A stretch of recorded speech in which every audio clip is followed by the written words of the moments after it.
Oficina de dons. E olha que coisa linda, na nossa oficina de dons, hoje nós estamos vivendo a oficina de dons, vivendo Pentecostes, e nós vamos ouvir sobre os dons, o dom das línguas e interpretação de línguas, com o nosso amado Padre José Eduardo, a quem eu já deixo aqui o meu abraço. A gratidão em nome de todo o exército de Deus pelo esforço de dar essas formações tão ricas para a gente aqui, formações vindas direto de um sacerdote. É o que nós desejamos isso e alcançamos através da sua bondade, Padre José Eduardo. Padre José Eduardo é verdadeiramente uma bênção do Senhor. Ele foi escolhido pelo Espírito Santo para pregar ao mundo os dons, a vida, o evangelho que nos leva ao céu, e foi escolhido pelo Espírito Santo para estar aqui com a gente.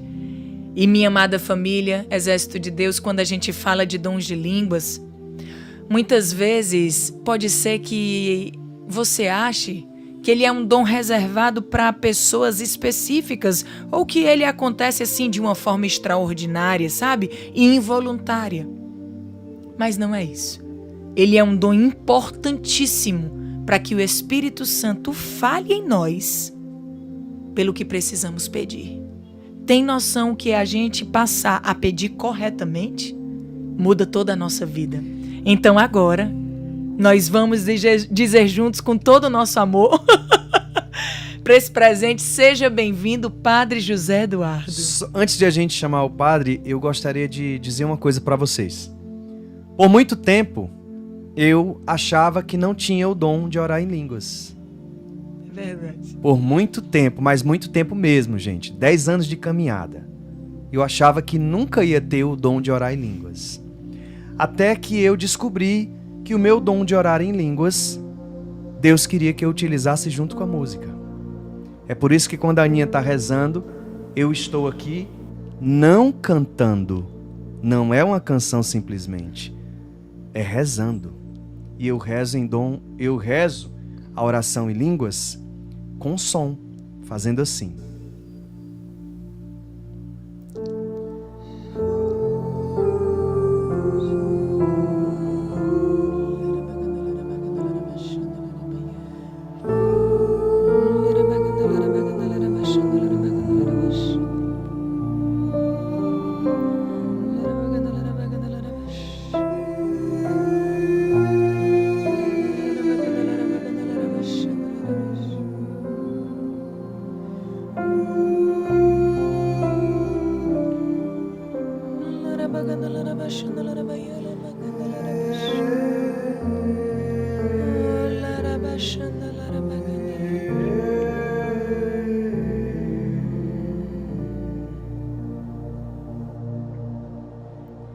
Quando a gente deixa o Espírito Santo falar sobre nós, nós estamos dando a Ele a autoridade sobre a nossa garganta, sobre a nossa voz, sobre o que sai de nós. E dessa forma, o Espírito Santo rezando em nós, se você sente no seu coração, é porque é o Espírito Santo rezando, através de mim, nessa oração. Então nós vamos agora ouvir o Padre José Eduardo. Seja bem-vindo, Padre José Eduardo. Estamos todos aqui. Queridos irmãos, estamos aqui nessa nossa segunda pregação sobre os carismas do Espírito Santo. São Paulo, aqui no capítulo 12 da primeira carta aos Coríntios, que é o capítulo em que nós estamos, menciona um por um esses 9 carismas pelos quais nós passaremos nesses dias. E ele diz no versículo 10, a uns é dada a diversidade de línguas e a outros a interpretação das línguas. Há um outro texto, que é o texto da carta aos Romanos, no capítulo 8, um texto bastante conhecido, em que São Paulo diz: da mesma forma, o Espírito vem em socorro de nossa fraqueza, pois não sabemos o que pedir. É o próprio Espírito que intercede em nosso favor com gemidos inexprimíveis. E aquele que examina os corações sabe qual é o pensamento do Espírito, pois é de acordo com Deus que ele intercede em favor dos santos.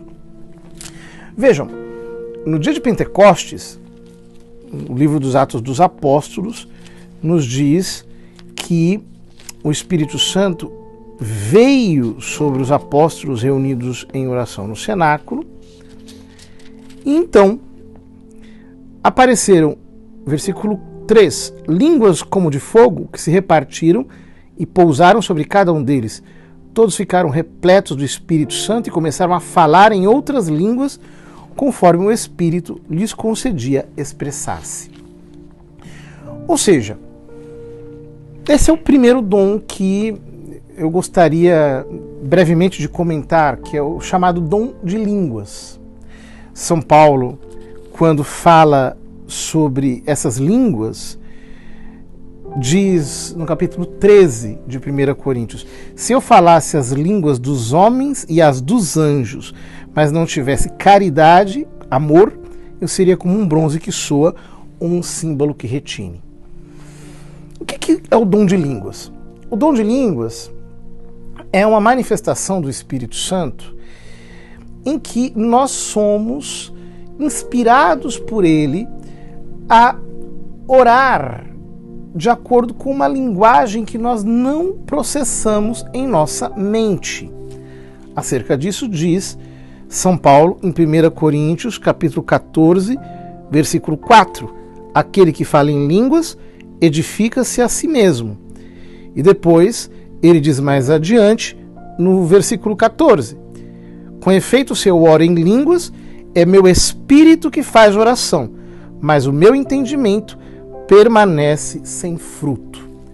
Ou seja, quando nós oramos de acordo com o nosso entendimento, nós dizemos palavras articuladas, nós fazemos uma oração lógica, com começo, meio e fim. A oração em línguas não é assim.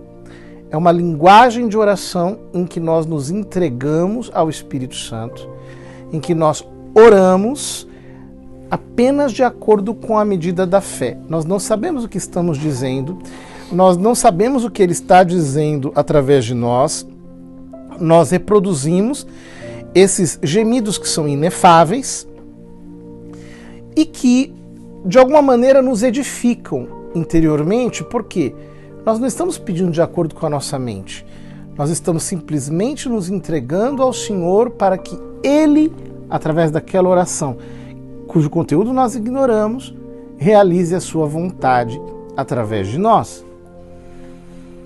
Ora, eu já vi muitas pessoas terem dificuldade com o dom de línguas porque elas ficam esperando, imaginando que vai acontecer uma movimentação involuntária e uma violência espiritual, que a sua boca será tomada, que a sua língua vai começar a movimentar-se sozinha. Isso não acontece. Se nós examinamos os textos da Escritura que falam sobre o dom de línguas, em nenhum deles aparece que aquele que fala em línguas é um outro, a não ser nós mesmos. Por exemplo, no capítulo 14, São Paulo diz: aquele que fala em línguas não fala aos homens, mas a Deus. Aquele que fala em línguas, portanto, está falando do homem, está falando de mim ou de você. Isso significa que nós recebemos uma pequena inspiração, um impulso sobrenatural. Então nós começamos a desenrolar em oração, nós liberamos, por assim dizer, essas línguas que estão contidas em nosso espírito e deixamos o Espírito Santo ir compondo essa oração em nós, entregues amorosamente aos seus cuidados. Por isso eu já vi muitas pessoas que, quando entenderam de uma maneira simples o dom de línguas, que você não precisa sentir nada, nem um tranco, nem um arrepio, nenhum tipo de emoção, elas simplesmente abrem a boca e começam a fluir e muitas vezes, inclusive, recebem um entendimento do que estão orando. Não como uma tradução, porque o dom de interpretação de línguas não é dom de tradução de línguas. É um entendimento espiritual, às vezes é algo tão profundo, algo tão denso, contido em poucas palavras, que espiritualmente nós, por assim dizer, descompactamos, nós descriptografamos por uma inspiração do Espírito Santo. No livro de Daniel, uma mão misteriosa aparece no festim de Baltazar e escreve 3 palavrinhas: Menel, Tekel e Parsim. E cada uma dessas palavras contém uma frase completa. Assim é o dom de línguas. Às vezes uma palavrinha contém uma frase completa. E às vezes uma expressão tão longa contém apenas uma palavrinha. Não se trata de tradução, mas se trata apenas de uma interpretação dada pelo próprio Deus, que abrange tantas outras coisas na nossa vida. Não tenha medo de orar em línguas. Não fique receoso. Se entregue. Deixe o Espírito Santo se mover em você. Eu já vi coisas maravilhosas acontecerem com esses meus próprios olhos. Me lembro de uma vez que uma senhora, num grupo de oração, começou a falar em línguas e, sem que ela soubesse, havia ali uma alemã. E aquela alemã estava entendendo exatamente o que aquela irmã estava dizendo. Deus estava falando com ela na sua própria língua alemã. Deus estava traduzindo para ela aquilo que aquela irmã estava dizendo e ela foi profundamente edificada. Nós não precisamos entender tudo. Nós temos que nos entregar a Deus e deixar que o Espírito Santo nos edifique de maneira sobrenatural. Pai, nós não sabemos orar como convém. Nós precisamos do socorro do Espírito Santo. Tira do nosso coração todo medo. Faz com que nós sejamos simples e que nós consigamos fluir no toque do Teu Espírito, a fim de que oremos não de acordo apenas com a nossa mente, mas oremos no Espírito para a edificação da nossa fé santíssima. Deus te abençoe e até a nossa próxima pregação.